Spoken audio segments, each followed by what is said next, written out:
Bonjour à tous, j'espère que vous allez bien. Je suis très contente de vous retrouver dans ce nouvel épisode de mon podcast lecture. J'espère que ce format continue à vous convenir. De mon côté, c'est le cas. Il va bien avec ma nouvelle organisation sur place et en télétravail puisque je suis beaucoup plus sur place pour la première fois depuis avant Covid, donc voilà, du coup ça m'arrange bien de faire ça comme ça, de vous retrouver. Et puis comme vous le savez, dans le descriptif de la vidéo, vous avez les livres lus dont je vous ai parlé et les livres en cours dont je vous ai parlé, donc ça me permet moi aussi de me souvenir de ce que je vous ai dit la dernière fois. Et mes vidéos sont découpées en chapitres, voilà, comme ce que je pouvais faire dans le podcast tricot que j'avais, ça permet de se repérer et pour vous d'aller vite d'un chapitre à l'autre si certains vous intéressent moins. On commence tout de suite avec les événements. Alors, comme vous l'avez vu en début de vidéo, il y a eu quelques petits événements, des petites choses. Bon, vous avez aussi vu que c'est la période des roses, donc moi je suis trop contente parce que j'ai 60 rosiers dans le jardin, donc voilà, je vois. Alors, ils sont pas encore tous en fleurs, mais franchement, vu les températures qu'on a en ce moment, ça sort de partout et je suis trop contente. Donc je voulais vous embêter avec des petites vidéos de roses et je vous embête avec des petites photos sur mon compte Instagram. Mais voilà, pour moi c'est une période que j'adore et voilà, j'ai choisi mes 60 rosiers avec soin. C'est peut-être la dernière année que je les vois, donc j'en profite énormément. Mais mis à part cet événement très personnel, eh bien il y a eu deux événements littéraires, enfin deux actualités littéraires dont je voulais vous parler. Donc le premier événement, c'était jeudi soir dans la librairie Folie d'encre à Montreuil que je découvrais pour l'occasion. C'était la rencontre avec Mélissa d'Acosta et Aricia Dubois. Aricia Dubois, c'est la lectrice des 2 derniers livres de Mélissa d'Acosta chez Audiolib. Et comme je vous l'avais dit, cette rencontre était animée bien par moi-même. Donc, moi je suis pas forcément très à l'aise pour parler devant du monde. C'est totalement différent d'avoir un téléphone et mon fils pas loin en l'occurrence, que d'avoir des personnes qui sont là. Voilà, alors ça ne restait animer une rencontre ne consiste qu'à animer la rencontre, hein. On est d'accord, on n'est pas sur les réponses aux questions. C'est quand même Mélissa d'Acosta et Aricia Dubois qui avaient le plus à parler dans cette histoire. Voilà, on est d'accord. Mais pour moi, c'était la première fois que je faisais ça. Bon, je vous rappelle que je suis matheuse à la base, je suis scientifique. Alors certes, j'ai beaucoup aimé le français au lycée, hein, ça s'est arrêté en première du coup. À l'époque, c'était comme ça quand on faisait une série scientifique. Et donc, même si j'ai toujours beaucoup aimé lire, même si j'ai beaucoup aimé la littérature au lycée, même si j'ai fait du latin jusqu'en terminale et j'ai beaucoup aimé notamment l'année de terminale avec tout ça, je suis pas littéraire, donc vous devez le voir quand je m'exprime, vous devez le voir quand je mets mes avis sur Instagram. J'avais déjà un bon syndrome de l'imposteur sur le fait de partager sur mes lectures, puisque voilà, je suis pas quelqu'un de littéraire, je vais pas utiliser les bons mots, je vais faire des répétitions quand je parle, quand j'écris, j'ai pas un vocabulaire très diversifié, enfin voilà. Donc j'ai déjà un syndrome de l'imposteur par rapport à tout ça, bon, qui est passé, hein, c'est bon, j'ai moins de difficulté à vous donner mon avis, même si je sais que je suis pas sur des avis poétiques et tout, voilà. Et du coup, aller jusqu'à animer une rencontre avec une autrice et une comédienne, voilà, ouais, c'était, je stressais un petit peu, quoi. Donc voilà, au final ça s'est bien passé, hein. Je vois pas pourquoi ça se serait mal passé ou ce qui aurait pu faire en sorte que ça aille pas, mais voilà, ça s'est très bien passé. C'était un très bon moment, et je suis très contente d'avoir, ça m'a permis de mieux connaître Mélissa d'Acosta, qui est une autrice que j'aime beaucoup. Et puis de rencontrer Aricia Dubois. Donc juste avant d'y aller, j'ai commencé un livre audio, le livre audio des douleurs fantômes, donc qui est le dernier livre qui est sorti de Melissa d'Acosta. Alors c'est pas le dernier livre écrit, puisque là les 4 livres qu'elle a sortis sont des livres qu'elle a écrits il y a un petit moment. Et donc celui-ci c'est la suite de Je revenais des autres que j'avais lu cet été, que j'avais beaucoup aimé.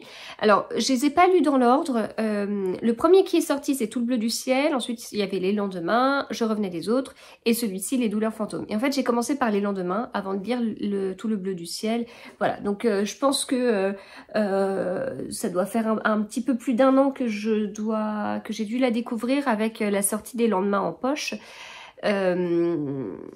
Et c'est mon préféré. Voilà, Les lendemains, c'est mon préféré parce que je m'attendais pas à être autant bouleversée en quelques pages, à ce que ça aille aussi loin au niveau des émotions, à ce que ce soit aussi prenant et que, voilà, je m'attendais pas à me prendre une claque dès le début.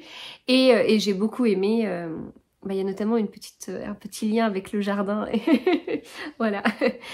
Donc voilà, j'ai beaucoup aimé celui-ci. Tout le bleu du ciel, j'avais bien aimé, mais bon, ça me parlait un petit peu moins, le coup de balade dans la nature. Peut-être un petit peu plus lent que ce que je peux apprécier, mais en même temps Tout bleu du ciel a eu un énorme succès, peut-être que j'en attendais autre chose, je sais pas, c'est pas du tout une déception, hein, pas du tout, mais c'est juste que je l'ai moins apprécié que Les lendemains. Je revenais des autres, j'ai beaucoup aimé, et là je suis super contente de retrouver les personnages, et donc juste avant la rencontre, j'ai commencé à écouter ce livre audio, et donc à découvrir la voix d'Aricia Dubois, et c'est une comédienne, enfin assez incroyable. Elle a lu 2 extraits pendant la rencontre, et en fait il y a beaucoup de personnages dans Les douleurs fantômes, puisqu'on retrouve les personnages de Je revenais des autres, et il y a beaucoup de personnages aussi dans Je revenais des autres. C'est aussi la lectrice de Je revenais des autres, et elle n'a pas besoin d'avoir un autre comédien à côté pour faire les personnages, hein. Franchement c'est nickel, et notamment les voix, là il y a une petite fille, la voix de la petite fille, c'est extra, quoi.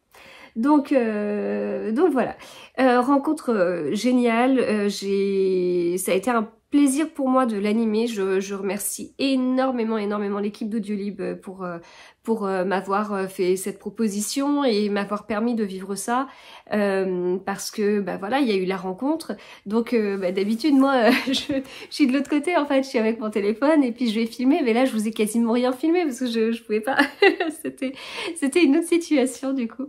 Et donc après il y avait une petite dédicace, donc j'en ai profité pour faire dédicacer mon livre, voilà, personnalisé avec notre rencontre justement là. Et puis ensuite on a eu la chance de manger avec, enfin de dîner avec l'équipe d'Audiolib, Melissa d'Acosta et Aricia Dubois.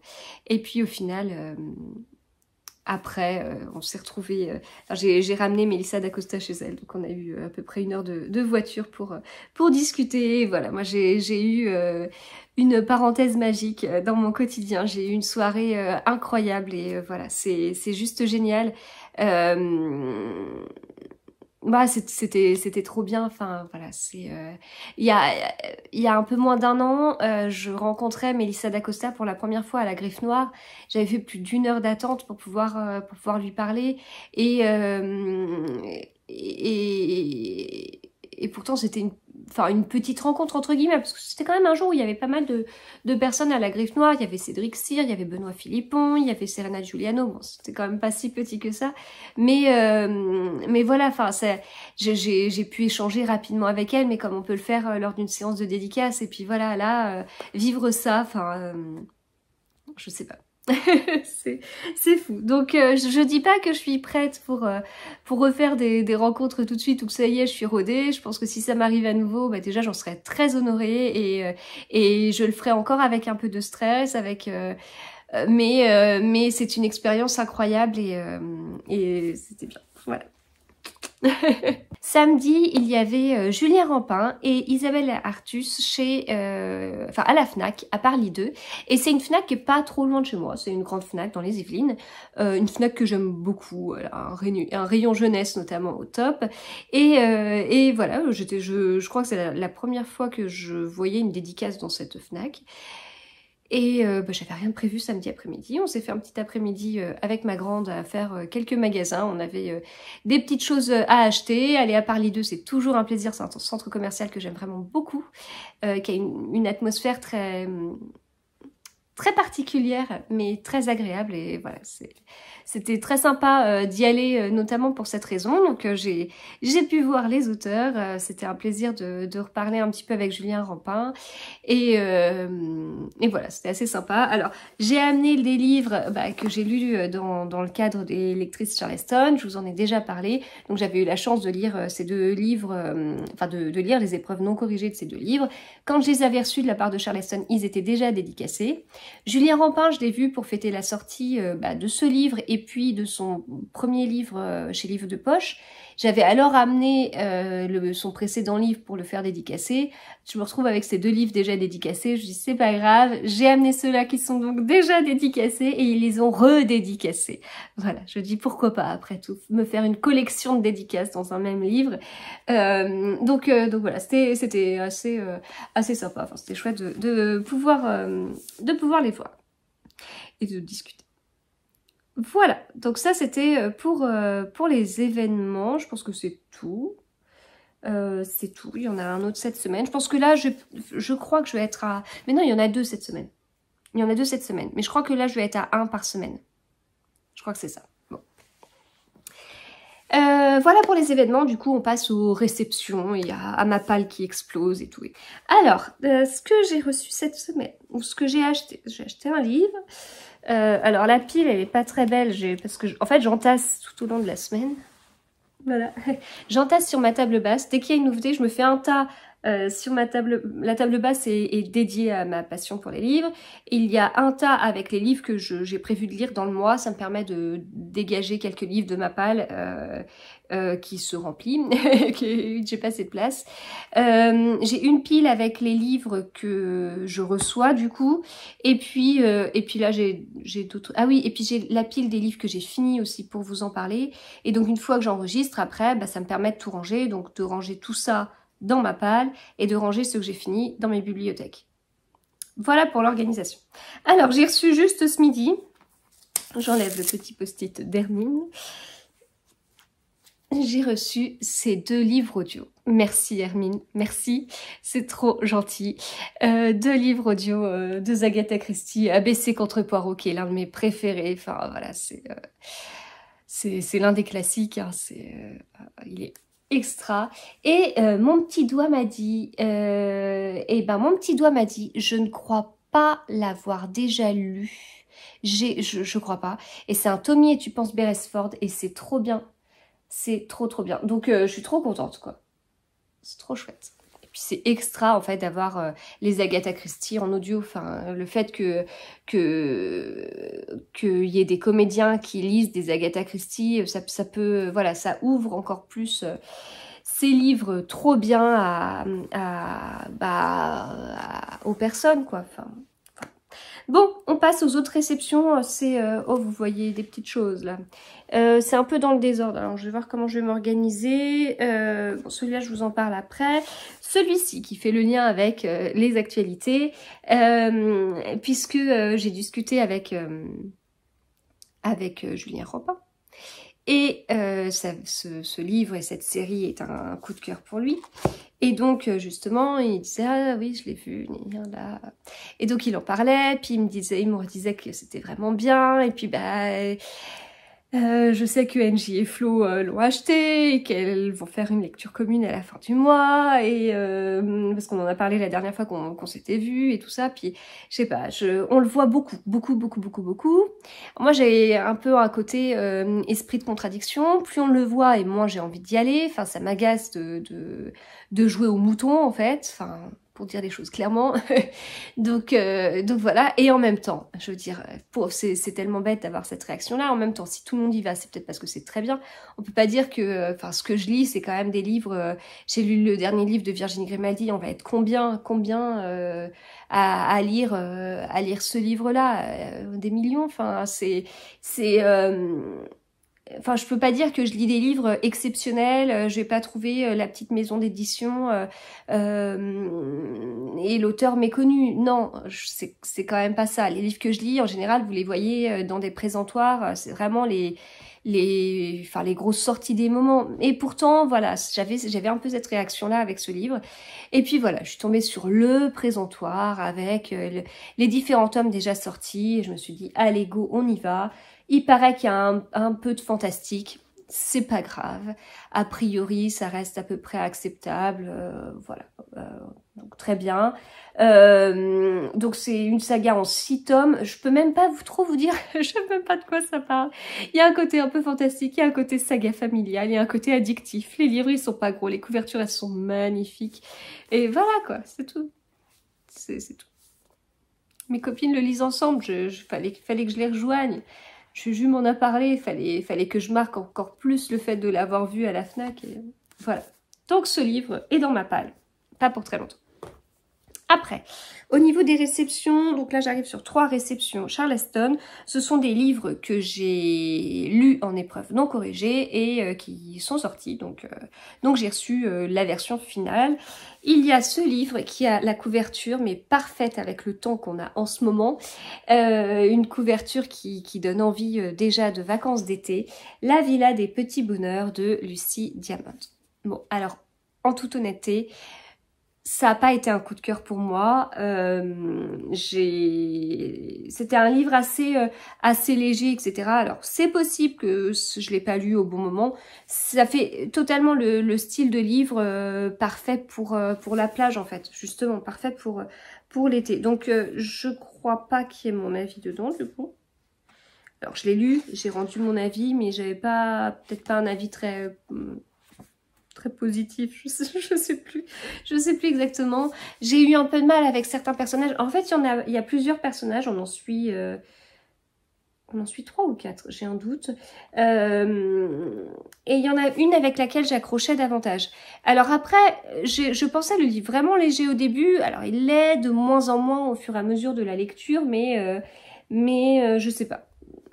C'est pas du tout une déception, mais ça n'a pas été un coup de cœur. Après, il y a vraiment pas mal de lectrices, j'allais dire pas mal d'autrices, non, pas mal de lectrices qui l'ont beaucoup aimé. Hein. Il y a là dans le petit rabat à la fin du livre, il y a des coups de cœur. Là, si je vous lis par exemple La vie de Cindy, une pépite sucrée et réconfortante, un roman parfait qui donne la pêche. La vie d'Émilie, un roman qui fait du bien au moral et qui donne le sourire. C'est une très chouette lecture à lire au soleil du printemps. Enfin, vous voyez, ça a été un livre qui a plutôt bien plu. Donc là, La Villa des Petits Bonheurs, alors je croyais au début que c'était une suite, mais pas du tout. C'est un one shot. Et en fait, on se retrouve avec des personnages qui sont amenés à habiter au même endroit pour différentes raisons.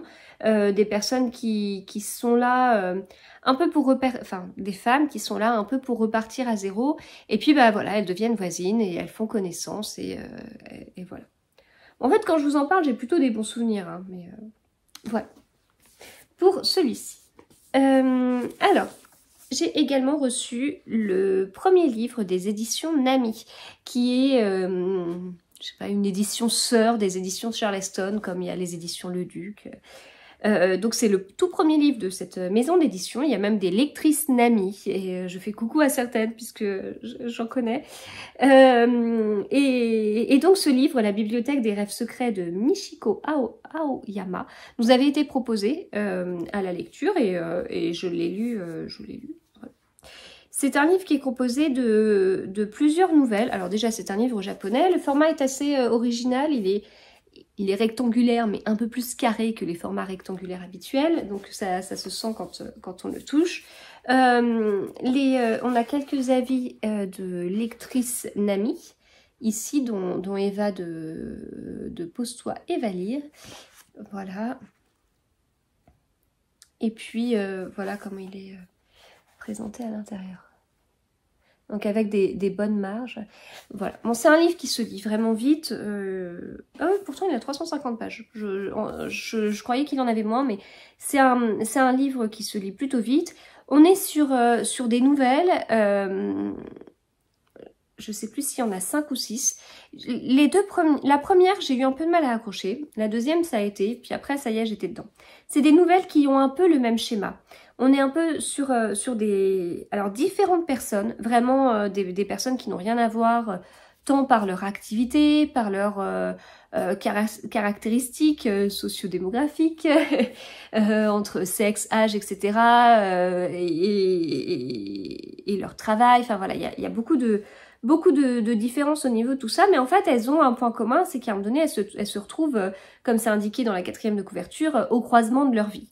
Et ces personnes-là vont dans une bibliothèque, elles sont amenées à avoir une mystérieuse bibliothécaire qui leur prête un livre différent de ce qu'elle souhaitait en fait. Enfin, à la base, ces personnages venaient pour un certain ouvrage ou pour quelque chose, et en fin de compte, cette bibliothécaire leur prête quelque chose qui n'a rien à voir, et ça va leur permettre un peu de débloquer la situation, si vous voulez. Donc, il y a... En résumé, ça peut être un livre qui est un peu du développement personnel japonais. Donc, c'est entre développement personnel et entre japonais, ça vous donne le rythme. On n'est pas sur un thriller, on n'est pas sur du Cédric Cyr dont je vous parlerai après. Voilà, on se pose. Pour moi, c'est quelque chose qui n'est pas évident parce que quand je me pose, alors le week-end à la limite, mais alors quand je me pose la semaine, enfin je pense par exemple à la journée que j'ai eue hier, où j'arrête pas, là il y a du monde sur la route, j'ai du mal le soir à couper, je vois même, j'en ai les jambes qui me démangent, j'arrive pas à me poser, et ben du coup j'ai du mal à me poser dans ce style de lecture. Donc c'est peut-être pour ça que j'ai eu un peu de mal à entrer dans les nouvelles. Une fois que c'est bon, après ça a été, et j'ai bien aimé. Après, dans ce que je vous dis, quand je vous parle de développement personnel japonais, c'est un peu pour vous expliquer justement ce rythme et tout ça.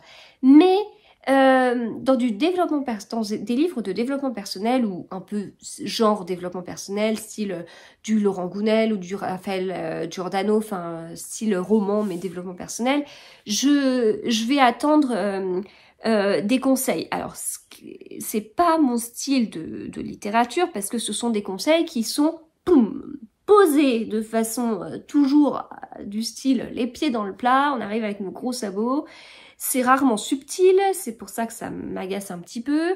Et des conseils basiques qui sont presque inapplicables. Enfin, bref, je suis pas fan des livres de développement personnel, mais il y a un côté quand même où on va avoir des conseils en fait. Là, c'est pas trop le cas parce que comme vous le comprenez, on a une histoire avec une bibliothécaire, donc à moins dans notre vie personnelle de tomber sur cette bibliothécaire qui a été inventée par l'auteur pour le livre, mis à part ça, sinon on peut pas appliquer ça.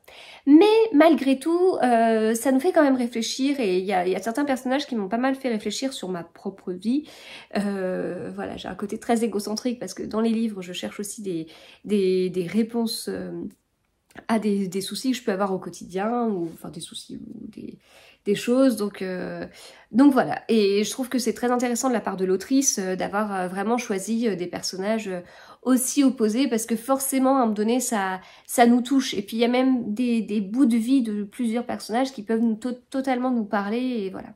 Donc c'était un livre que j'ai bien aimé, et puis je souhaite beaucoup de succès à cette nouvelle maison d'édition. Ensuite, celui-ci, qui a une couverture magnifique, c'est L'Étoile de la Liberté d'Oriane Lapouge. De la même façon, je l'ai lu en épreuve non corrigée. C'est un livre que je pensais plus épais, mais il a même pas 350 pages. Comme quoi, quand je lis des épreuves non corrigées en format numérique, j'ai aucune notion de la grosseur du livre ou pas. Alors, ce livre a été sélectionné pour le prix du livre romantique. Sur la 4e de couverture, il y a un petit mot de Clarisse Sabar qui dit « Mon coup de cœur, les thèmes abordés sont à la fois profonds et émouvants ». J'ai beaucoup aimé ce livre. J'ai beaucoup aimé ce livre. C'est très puissant parce qu'en fait, et c'est une excellente idée, enfin, on est sur une double temporalité. Donc ça, c'est déjà une bonne idée. Mais c'est très puissant parce qu'en fait, on suit les personnages en 1800 et quelques, 1848, 1860. Donc on suit des personnages aux États-Unis, à la période de l'esclavage. Donc ça, c'est le temps 1.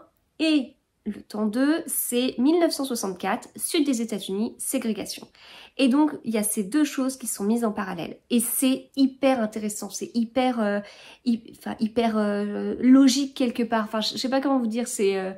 alors, c'est peut-être pas la première autrice à avoir fait ça. En tout cas, moi, c'est le premier livre que je lis comme ça et je trouve que c'est une... Mais oui, c'est une excellente idée d'avoir fait ça. Parce que ça fait prendre conscience encore plus de certaines choses. J'ai lu ces derniers temps des livres mettant en scène, se déroulant pendant la ségrégation, donc il y a des petites choses que j'ai pu voir, des petites choses des choses assez révoltantes qui pouvaient se passer, enfin voilà. Alors à chaque fois il y a des nouvelles choses révoltantes, hein, le sujet n'est jamais épuisé et je trouve ça toujours très intéressant et surtout très utile de voir tout ce qui a pu se passer. Et en plus c'est assez récent quoi, enfin on nous parle de la Seconde Guerre mondiale, on lit des livres sur le sujet, je vous parlerai d'un livre sur ça tout à l'heure, mais là en 1964 c'est encore plus récent et c'est révoltant, voilà, c'est révoltant et c'est une excellente idée et voilà, vraiment ce livre se lit très bien, on s'attache vraiment au personnage, c'est peut-être le défaut, mais je peux pas vous en dévoiler plus, mais je me suis trop attachée au personnage. Mais voilà, c'est un roman qui pour moi est presque nécessaire en fait. Et comme je vous dis, cette couverture, mais je la trouve tellement magnifique. Alors là, il y a mon avis dans celui-ci, donc je vais vous lire ce que j'avais écrit, un extrait de ce que j'avais écrit. Un roman très prenant qui provoque de nombreuses émotions. La souffrance des personnages est si bien décrite qu'on est triste pour eux, qu'on est révolté aussi. J'ai beaucoup aimé en savoir davantage sur ces périodes historiques. C'est un livre dur mais nécessaire. Voilà, très belle découverte. Je suis très contente d'avoir lu ce livre. Je l'ai beaucoup aimé. On n'est pas loin d'un coup de cœur. Mais au final, avec le recul, non, pour une certaine raison. Mais franchement, extra. Enfin, je vous le conseille, mais totalement. Ensuite, j'ai eu des réceptions. Alors, réception de la part de Charleston. 2 livres Charleston Poche. Donc, Le doux parfum de la vérité de Lucy Diamond et de Si beau lendemain de Debbie McComber. Alors, ce livre me plaisait bien et vous êtes beaucoup, quand je l'ai partagé sur Instagram en story, à me dire « Oh, trop bien, c'est le nouveau tome de... » Et là, je dis « Ah mince, c'est pas un tome 1. » Donc, il faut que je me renseigne sur ce que je dois lire avant. Ah oui, c'est un tome 5. Je débarque, c'est un tome 5.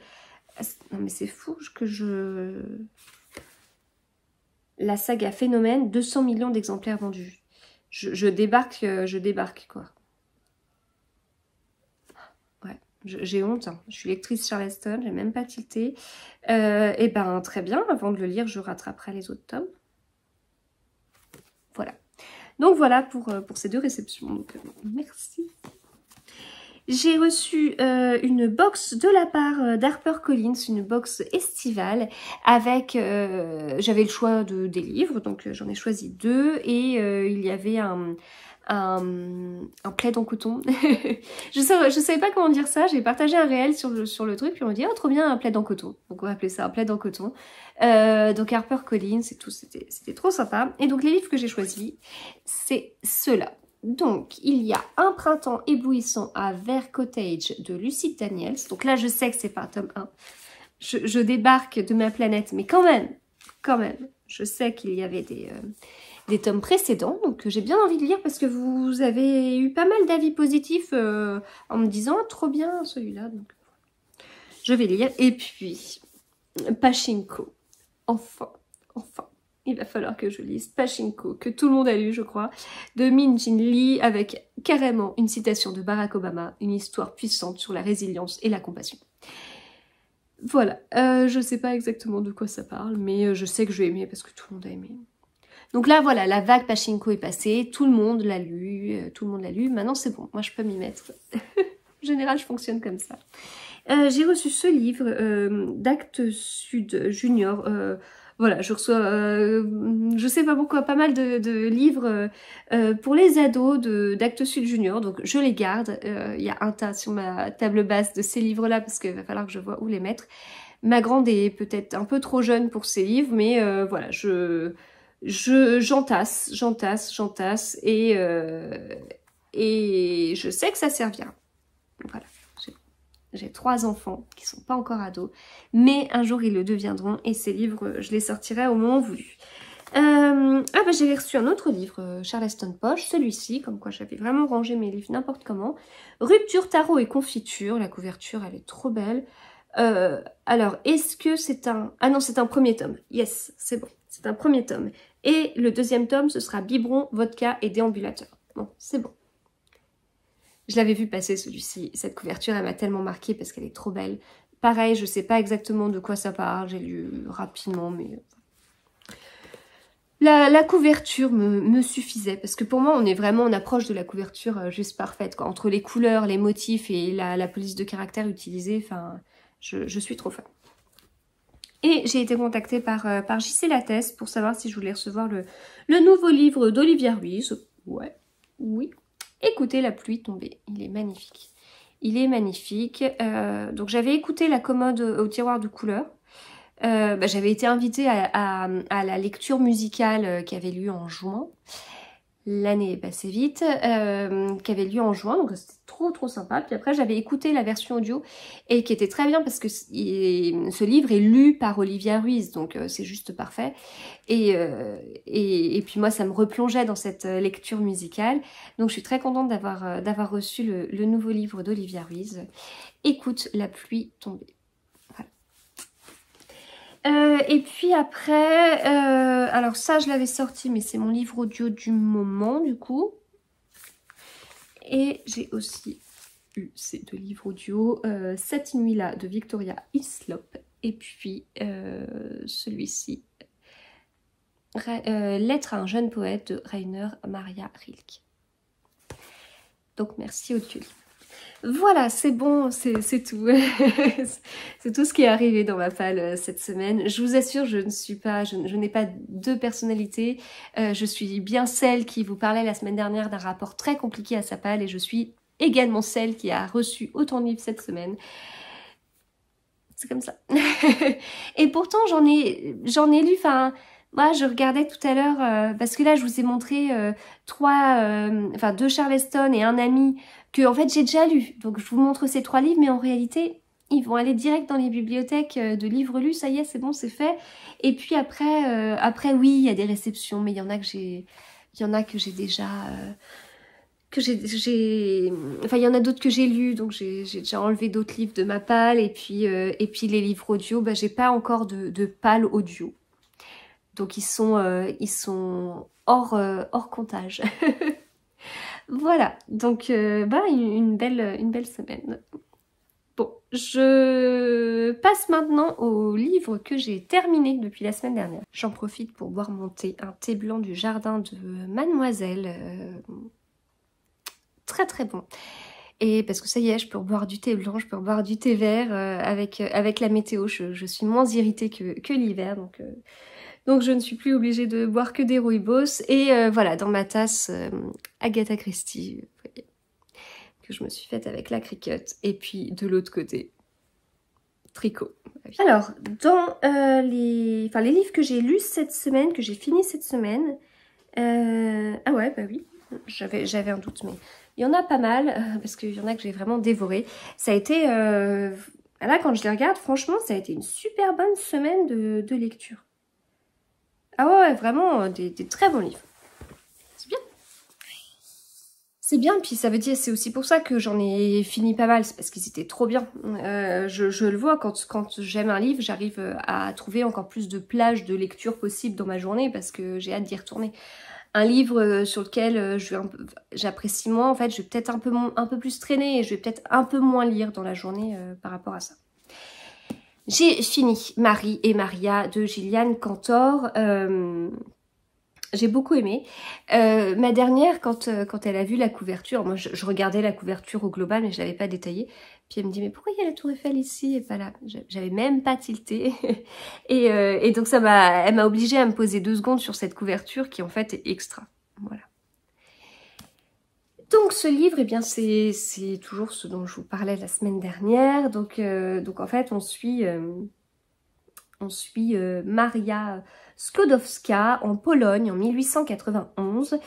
Et en fait, Maria Sklodowska, elle s'apprête à épouser un mathématicien, Kazimierz Zorawski.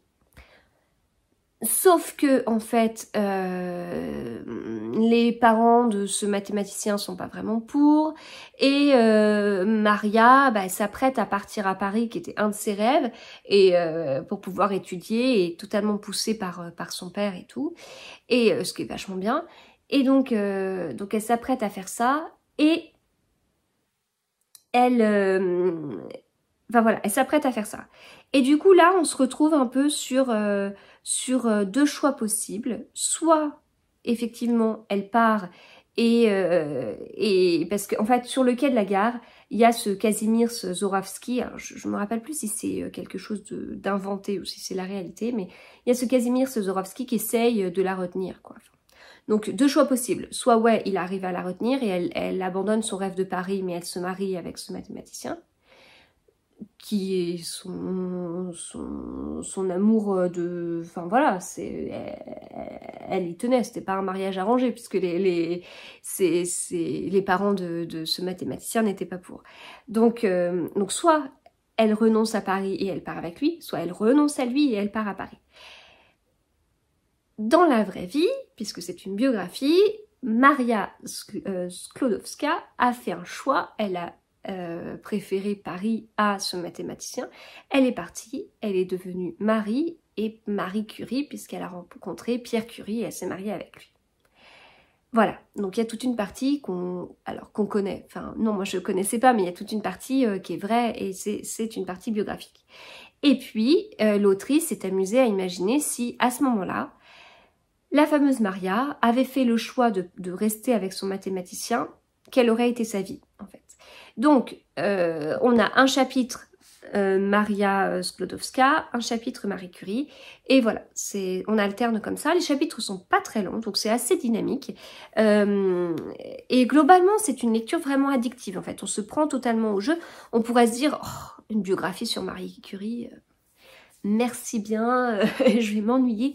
Ah mais pas du tout en fait, pas du tout. Bien sûr dans ces 2 vies, dans ces deux chapitres, enfin ouais dans ces 2 personnages, j'avais une préférence pour Marie Curie parce que c'était la réalité, parce que j'ai été très contente de découvrir sa vie, d'en savoir davantage sur elle. Et puis voilà, elle est vraiment décrite comme une vraie scientifique avec en lui... les 2 récits sont à la première personne, donc c'est très immersif et donc l'autrice va lui prêter des réflexions très scientifiques, très carrées, très froides pour certains. Et j'ai apprécié en fait voir tout ça parce que des fois c'est le style de personnalité qui est un peu critiqué, qui est pas vraiment comprise. Et là voilà, c'est assumé. Enfin, en même temps c'est Marie Curie, je veux dire c'est pas n'importe quel scientifique, c'est pas quelqu'un qui a fait des études en maths et qui préfère les sciences à la littérature. Non, c'est Marie Curie, c'est un génie. Enfin, voilà. Mais en tout cas, c'était très intéressant, quoi. C'était aussi intéressant de suivre ce que la vie de Maria aurait pu être. C'est intéressant de voir les choix que l'autrice a fait, notamment le fait d'utiliser les personnes qui ont réellement croisé la vie de Marie Curie, de les réutiliser dans la vie de Maria et de leur faire... il y a un côté effet papillon, quoi. Enfin, le choix de Marie Curie... si Maria avait fait le choix de ne pas partir à Paris, ça aurait pu avoir des impacts que sur sa propre vie, également sur la vie de son mari. Mais en fait, non. non, ça va au-delà et c'est aussi ce qu'imagine l'autrice et j'ai beaucoup aimé. Voilà, vraiment, j'ai beaucoup aimé. C'est le style de livre où la fin est très intéressante. Quand je parle de la fin, je parle des notes de l'auteur pour démêler le vrai du faux. Très, très intéressant. Parce que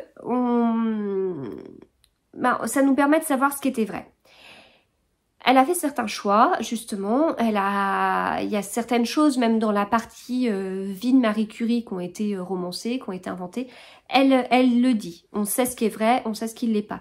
Elle reprend, en fait, dans la note de l'auteur, c'est un peu un résumé de la vie de Marie Curie. Elle reprend presque tout depuis le début, en disant ça je l'ai abordé, ça je l'ai pas abordé, ça je l'ai abordé, ça je l'ai pas abordé. Elle a fait un choix qui m'a gênée, en fait. Je ne savais pas que c'était un choix de sa part, pas du tout. Le livre est comme ça et je l'ai très bien lu comme ça. Mais quand j'ai appris quelque chose à la fin, une personne de la vie de Marie Curie qu'elle a laissé de côté, ça m'a fait très bizarre. Le choix est peut-être discutable pour le coup. J'ai été un peu surprise. Ça n'allait pas pour elle avec les besoins de son histoire. Enfin, bon, j'ai été un peu surprise par ça, mais néanmoins, il n'en reste pas que ce livre a été une très très bonne lecture, vraiment excellent pour moi. Et je regrette pas du tout. Je l'ai lu dans le cadre d'une masse critique en dehors des masses critiques habituelles de Babelio, mais de toute façon Prélude m'avait contacté peu de temps après pour me le proposer en service presse et bon bah avec la masse critique on a un timing, hein, on doit rendre notre critique, la déposer sur Babelio dans les 30 jours dans les 30 jours suivant la réception du livre. Et voilà, enfin moi du coup ça m'a obligée à le lire rapidement et c'est tant mieux et c'est une très belle découverte et j'en suis très contente et je ne peux que vous le conseiller. Voilà, juste passer un peu plus de temps que moi à regarder la couverture parce qu'elle est plus belle et plus inattendue que ce que je pensais. Dans les autres livres que j'ai terminé mon livre audio. Celui-ci, L'Ange de Munich de Fabiano Massimi. Ça fait depuis longtemps que je vous en parle, mais c'était un bon pavé. Et je vous l'avais expliqué, je suis habituée à écouter mes livres audio avec une vitesse de 1,2, 1,3, voire même 1,5 en ce moment avec les douleurs fantômes. Et là, ce livre, je l'écoute d'une autre façon, sur mon appli musique, sur mon iPhone. Et il faut que je cherche une application où je peux accélérer parce que je suis plus du tout habituée à écouter mes livres à vitesse 1. Du coup, j'avance pas vite, alors que je pourrais avancer plus vite que ça, quoi. Enfin, parce que c'est tout à fait... je vous dis, les douleurs fantômes à une vitesse de 1,5, ça passe nickel, parce que Aricia Dubois parle vraiment lentement à une vitesse 1, et vu le style, enfin, une fois... Je vais jongler entre les vitesses, mais là, hier, j'ai eu vachement de route hier. J'ai mis plus d'une heure et demie le matin et le soir, je sais plus combien, une grosse heure j'ai dû mettre. Et du coup, j'ai écouté toute la journée enfin toute la journée. Sur le trajet, j'ai écouté à une vitesse d'1,5, ça m'allait totalement, j'étais totalement dans l'histoire. C'est la suite de Je revenais des autres, donc voilà, je suis déjà dans les personnages et tout ça. Donc une vitesse de 1,5, ça me va tout à fait. Là, il faut que je trouve juste une autre appli pour aller un petit peu plus vite. Donc c'est pour ça aussi que j'ai pas été très rapide pour le terminer et pour vous en parler. Et pourtant, j'ai adoré ce livre. Donc L'Ange de Munich, ça part d'une histoire vraie. L'histoire vraie, c'est le décès d'Angela Raubal, qui est la nièce d'Hitler. On est à Munich, on peut s'en douter, en 1931, et ce livre est écrit par un Italien, ce que je trouve assez original, et ça va faire une très bonne transition avec le livre d'après. Angela, donc elle est retrouvée morte dans une chambre, dans un appartement, l'appartement de Prinz Regentenplatz, et en fait on pense à un suicide. Voilà, tout est fait, ou tout est mis en scène pour penser à un suicide. Et donc il y a des policiers qui sont mis sur cette enquête, mais en même temps, voilà, il y a quand même Hitler qui est là, on est en 1931, il y a déjà des petites choses. On nous parle de Mein Kampf. Bon, il y a déjà les SS, il y a déjà la garde rapprochée d'Hitler, donc on nous parle bien d'Himmler, de Goebbels, de Göring, enfin bon, voilà. On sait qu'il y a des choses pas claires qui se passent. Et donc les deux personnes en charge de l'enquête, et notamment le commissaire Sauer, qui est celui qu'on suit le plus, eh bien, ok, il fait son enquête, mais c'est pas non plus d'une totale liberté. En même temps, Hitler a vraiment envie de savoir ce qui s'est passé. Du coup, Hitler est dans le livre et comme un personnage, hein, donc Sauer va vraiment parler avec Hitler, etc. Et donc il y a un côté, on veut vraiment savoir ce qui se passe, et d'un autre côté, ouais, on a quand même nos secrets, notamment des secrets autour de cette fameuse Angela, et on veut pas trop que ça se sache, donc c'est une enquête, mais il va manquer des grosses informations quand même. C'est vraiment très intéressant. Comme je vous avais dit, moi ça m'a beaucoup fait penser à la trilogie berlinoise de Philippe Kerr. Ça me fait penser aussi à un autre livre, mais là je me rappellerai pas comme ça. Mais voilà, un côté... le commissaire, c'est pas un nazi. Et il a un bon recul sur le nazisme. Il s'en éloigne et il sait pourquoi. Et en même temps, il est assez lucide pour savoir ce qui se passe, pour savoir... alors, pas où ça va aller quand même, parce que voilà, on est en 1931. On sait qu'il y a quand même beaucoup de personnes qui ont appris, une fois la guerre terminée, ce qui se passait dans les camps de concentration. Donc, je vais pas dire qu'il devinait ce qui se passait, ce qu'il allait se passer et tout, mais bon, il a un bon recul, etc. Donc il y a vraiment un côté qui fait penser à Bernie, je ne sais plus quoi, des livres de Philippe Kerr. Mais j'ai quand même, j'ai plus accroché avec ça qu'avec la trilogie berlinoise qui avait cette ambiance qui plombe le moral. Là, non, c'est très prenant au niveau de l'enquête. Et la dernière fois, je vous avais dit que j'avais ce livre en cours, je vous en parlais, je vous disais que j'étais sur la fin, que c'est bon, j'avais le dénouement. Faux. Il me restait très peu de temps d'écoute et j'ai quand même eu 2 énormes rebondissements sur la fin. Donc rien que pour ça, déjà j'adorais ce livre, rien que pour ça, mais vraiment au top quoi. Et voilà. Et de la même façon que dans le livre précédent, il y a une note de l'auteur qui est très utile parce qu'en fait, il y a vraiment eu quelque chose. Angela Raubal, elle a réellement existé. Elle est vraiment morte. Il y a vraiment eu un commissaire Sauer qui a été en charge de l'enquête. Et puis voilà, les personnes ont réellement existé, etc. Donc après, il y a des choses qui ont été romancées, qui ont été inventées. On nous explique ce qui est vrai et ce qui ne l'est pas. Mais c'était vraiment très très intéressant. Et j'ai beaucoup aimé le fait que ce soit écrit par un auteur italien. Je trouve ça assez intéressant aussi. Voilà, donc L'Ange de Munich, je vous le conseille, donc sorti chez Albin Michel, sorti chez Livre de Poche et sorti chez Audiolib. En version audio, très très bien parce que le comédien a une voix juste parfaite. Donc j'ai beaucoup aimé l'écouter comme ça, même si d'habitude je suis pas trop enquête en audio parce que j'ai peur de perdre des éléments de l'enquête. Là, ça s'est très bien passé, j'ai beaucoup aimé. Autre livre lu, celui-ci. Un tourbillon de sable et de cendres d'Amy Harmon. Alors, d'Amy Harmon, j'ai lu son livre précédent. Est-ce qu'il y a le titre là? Je ne sais plus comment il s'appelle.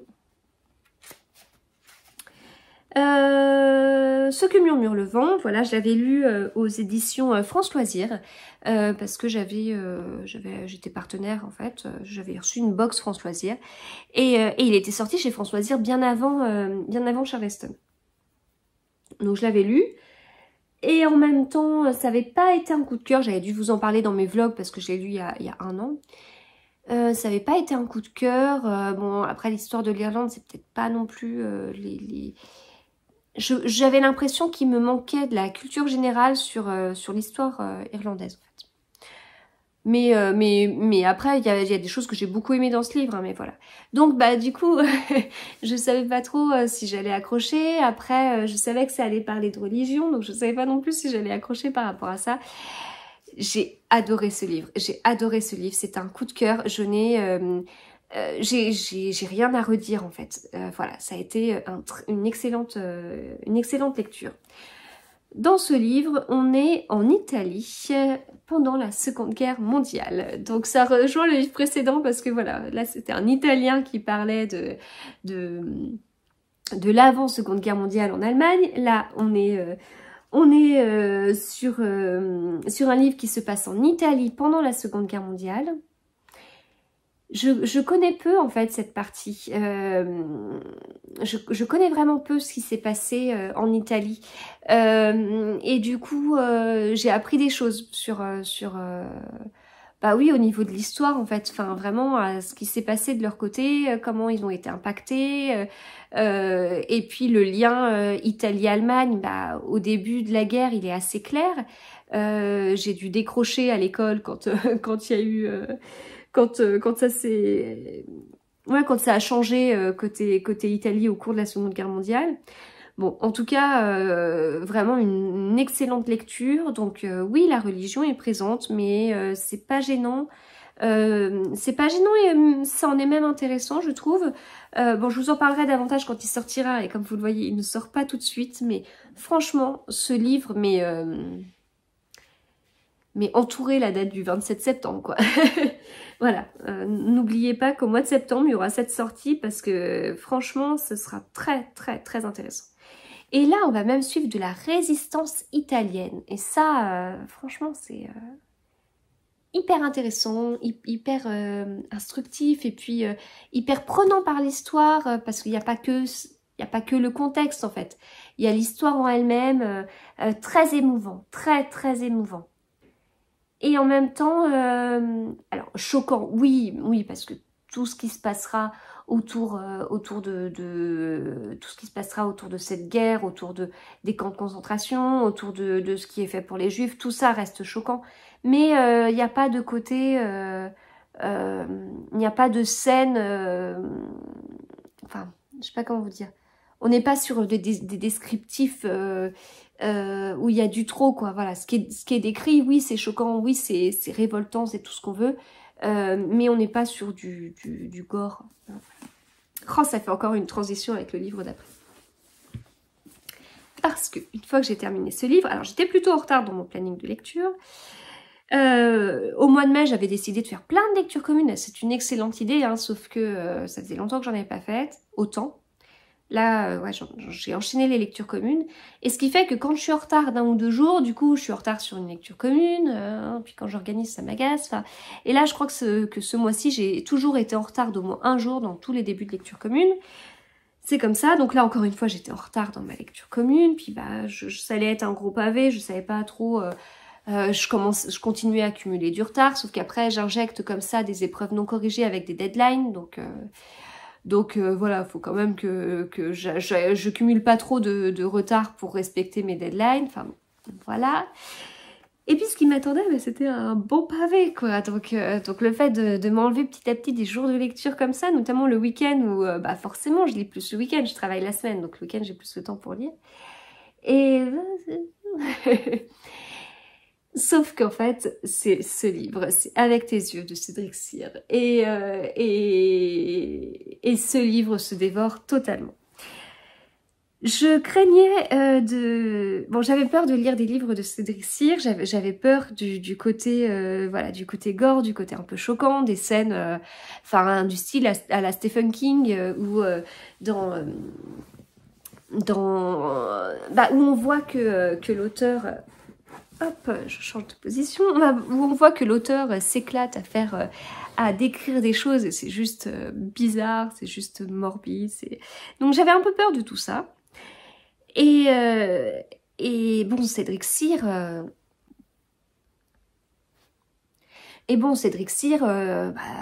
ça fait plusieurs fois que je le vois, il a c'est un sacré personnage, une sacrée personnalité, il est hyper sympathique, hyper accueillant sur son stand, il y a un côté théâtral, je sais pas si je l'ai déjà vu assis en fait, il est debout, voilà, il va parler de ses livres et puis tout de suite quand on l'entend parler on a envie de s'arrêter de l'écouter parler, voilà, donc ce livre je l'avais acheté à Noir-sur-Ormesson. qui était un premier salon polar et tout sur le mois de novembre si je me trompe pas, et c'était très bien comme salon parce qu'il y avait des sacrés auteurs qui étaient totalement accessibles, il y avait pas énormément de monde, première édition d'un salon, donc ça c'était plutôt cool, et puis eh bien, NJ de Madame Chachali avait lu Avec tes yeux il n'y a pas très longtemps, je crois sur les conseils de Florence, de Flo Books. Et puis bah là, moi je voulais enfin acheter un de ses livres, après l'avoir vu à la Griffe Noire, après l'avoir vu à Brive, je le revoyais là, bon voilà, fallait y aller. Donc il m'avait décrit un peu tous ses livres, bon, j'avais... Avec tes yeux me tentait déjà avant qu'il en parle. Quand il m'a décrit rapidement ses livres, j'ai eu encore plus envie de les découvrir. Je savais plus trop pourquoi, mais en fait à la lecture je me souviens tout à fait pourquoi, parce que c'est un livre qui se passe dans les Yvelines, dans des coins que je connais. Et voilà. Et donc je sais qu'il y avait un petit côté fantastique aussi. C'est pas mon truc le fantastique, donc mais je savais que ça allait pas être trop dérangeant en fait. Enfin. Je peux lire des livres avec un peu de fantastique, mais faut pas que ce soit des univers au style Seigneur des Anneaux. Parce que voilà. Les univers que mon mari adore avec des elfes et tout, moi c'est pas du tout mon truc. Donc voilà. J'ai commencé ce livre et je sais pas, en 2 pages, on est déjà pris dans l'histoire. C'est hyper prenant. Donc c'est un pavé. Il fait 626 pages. Sur les 626 pages, j'en ai lu 550 que dimanche. Et les autres pages, je les ai lues sur la deuxième partie de soirée, samedi, le temps que je finisse le livre d'Amy Harmon. Donc c'est un truc de fou, enfin j'ai jamais lu autant de pages en une journée. Je peux vous dire, je continue, même si je le partage plus sur Instagram, je continue mon compte de nombre de pages jour par jour avec... voilà, enfin c'est mon truc, je suis dans les chiffres, ça me parle totalement, j'aime bien, je vais vérifier, là j'ai pu revoir mon maximum précédent et on était à 460 pages je crois, donc je peux vous dire j'ai jamais lu autant de pages en une journée, ou alors quand j'étais jeune sur des livres, d'autres styles de livres, mais là c'est incroyable. Bon, si j'ai pu lire autant, c'est aussi parce que dimanche, j'avais rien de prévu de particulier, hein, mis à part me reposer, couper pour réattaquer une sacrée semaine. Et ce livre, voilà, il se lit tout seul, on n'a pas envie de le lâcher, on est tellement dedans, enfin c'est incroyable, c'est incroyable. J'ai adoré, c'est un thriller, c'est un vrai thriller, c'est pas un truc où le rythme il est un peu lent, c'est pas un livre où le fait d'attirer le lecteur est fait de façon grossière.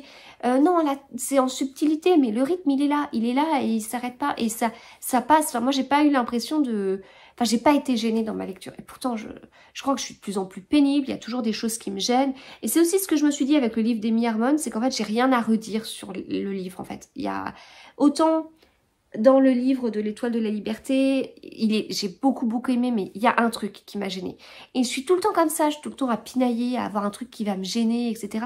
Là, il n'y a rien à dire. Le livre, il se lit tout seul. Le rythme, il est là. Il y a un peu de fantastique. Ouais, mais ça passe, c'est pas gênant. Il y a pas, j'ai pas trouvé que c'était tiré par les cheveux. On fait une lecture commune et certains trouvent ça. Moi, pas du tout. On peut pas se dire que l'enquête, elle s'essouffle. On peut pas dire que, non, il y a vachement de rebondissements. Au milieu du livre, on a l'impression que l'histoire, elle est terminée. Mais on sait qu'il nous reste encore 300 pages à lire. Donc c'est pas possible. Et on repart, et on repart, et on repart. Et le final, il est... Voilà, c'est à lire en fait. Enfin, c'est un coup de cœur, c'est un excellent thriller. Tout ce que j'aime dans les thrillers tout est présent. Ce livre, c'est comme une claque, quoi. Vraiment, je me suis mangée en une journée un livre incroyable et je suis tellement contente et j'avais tellement peur de pas autant aimer.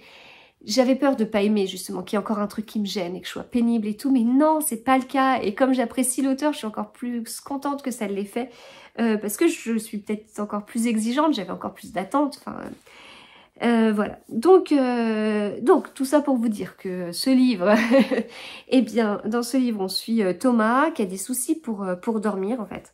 Quand il s'endort, il fait comme des cauchemars, des trucs, mais assez incroyables. Et puis, il n'arrive pas à se rendormir derrière. Et puis, du coup, bah, il cherche une solution, il fait des séances d'hypnose. Et puis, en fait, il se retrouve à avoir des visions, pour le coup, horribles. Et il se voit faire des choses qui sont horribles. Et sauf que ce qu'il voit, est-ce que ce qu'il voit c'est la réalité? Est-ce que ce qu'il voit c'est pas des meurtres en direct? Et dans ces cas-là, ça se situe où? Et comment est-ce qu'on peut retrouver le lieu? Et si c'est un meurtre, comment est-ce qu'on enquête dessus? Comment... Voilà, il y a plein de choses. Et bon, je vais pas aller plus loin parce que la quatrième de couverture, pour une fois, ne va pas plus loin que ça, mais voilà, c'est prenant. Enfin, on le voit avoir ces visions-là. Alors, pour ceux qui sont très sensibles, ça ira trop loin. Voilà, pour ceux qui sont très sensibles, il y a des scènes qui peuvent un peu choquer. Moi, franchement, ça a été. Donc, je sais pas si c'est parce que je suis pas si sensible que ça. Enfin, je sais pas, mais je trouve que ça a été. Je vous dis, j'ai rien à redire sur ce livre, donc j'ai pas été gênée. Ça a pas été dans le trop. Il y avait pas le côté. Dans 22 novembre 63, qui est un livre que j'ai énormément aimé. Il y a quand même une scène notamment où on voit que Stephen King s'amuse à mettre de l'horreur et que ça lui plaît et c'est aussi gênant par rapport à ça. Non seulement c'est très dégoûtant, mais en plus c'est un peu gênant par rapport à ça. Là je l'ai pas ressenti en fait, donc voilà. Ah mais je vous dis, je suis tellement contente d'avoir aimé parce que voilà, la prochaine fois que je vais voir Cédric Cyr et je le vois tellement de salons, je vais pouvoir lui dire mais c'est bon, j'en ai lu un et j'ai trop aimé et je continue par quoi. Voilà, on va pas s'arrêter là. C'est ce que je voulais aussi, comme je vous dis, j'ai mis des lectures communes là sur le mois de mai, j'en avais mis aussi sur le mois d'avril. J'avais vraiment cette envie de sortir des policiers, des thrillers de ma palle. Je pense que j'ai des très bons thrillers qui m'attendent. Et j'aime ce style de livre, contrairement à ce que mes lectures peuvent vous faire penser, c'est mon style de livre préféré.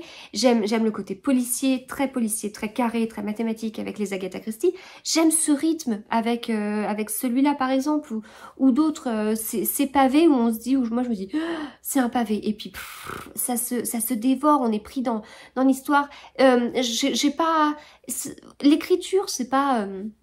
On n'est pas sur de la grande littérature, mais c'est pas ce qu'on va chercher. On va chercher un rythme, on va chercher à être surpris, on va chercher à en avoir du mal à respirer en fait. Depuis que j'ai lu Octobre de Sören Sveistrup il y a 2 ans, quand j'avais vraiment le Covid, avec vraiment des problèmes respiratoires, où j'ai vraiment lu un thriller du coup, en ayant du mal à respirer physiquement à cause de ce que je lisais, maintenant, ça fait partie de mes critères, quoi. Un bon thriller, c'est un thriller où j'en ai du mal à respirer. Alors certes, j'ai plus le Covid, mais ce côté-là, quoi. Vraiment haletant. Enfin, ah ouais, bon. Je vais me répéter encore et encore, mais je suis tellement contente de l'avoir découvert enfin. Je suis tellement contente que ça l'ait fait à ce point-là. Il faut que j'en lise d'autres. Je peux pas m'arrêter là. Faut continuer. Je sais que je pourrais pas lire tout ce qu'il a écrit. Mais il faut que j'aille vers d'autres de ces livres, quoi. Faut pas que je m'arrête là. Et puis il faut que je continue à sortir mes livres, les livres que j'ai dans ma palle, pour continuer à découvrir des auteurs et peut-être que le prochain auteur ce sera Bernard Minier, même si j'ai bien envie de continuer la série 93 là d'Olivier Nourec. Je vais m'arrêter là. Je vais pas faire une partie sur les livres en cours parce que j'ai trop parlé, parce que j'avais trop à vous dire aujourd'hui, parce que j'ai reçu beaucoup de livres, parce que j'ai beaucoup lu. Donc les livres en cours, de toute façon, vous les louperez pas. Ce sera des livres que j'aurai terminés, dont je vous parlerai la semaine prochaine. Ou en fin de semaine si j'ai le temps d'enregistrer. Donc voilà, du coup, je pense que c'est mieux de faire ça comme ça. J'espère que cet épisode vous a plu. Si vous avez déjà lu un des livres que j'ai reçus ou une série, par exemple les 4 premiers tomes de cette série-là. Hein. N'hésitez pas à me dire, à me dire ce que vous en avez pensé, si vous en avez lu plusieurs, à me conseiller sur ceux qui vous semblent être les plus intéressants à lire en premier, si vous avez lu Pachinko. Je veux bien avoir votre avis aussi, parce qu'il va falloir que je m'intéresse un peu plus à ce que raconte l'histoire. Si vous avez des Cédric Cyr à me conseiller aussi, ça ce sera hyper important pour moi. Voilà. Merci d'être là, merci de continuer à me suivre dans mes vidéos. Ma chaîne a 5 ans et demi, je vous ai proposé tellement de formats différents. Voilà, je veux dire, passer par...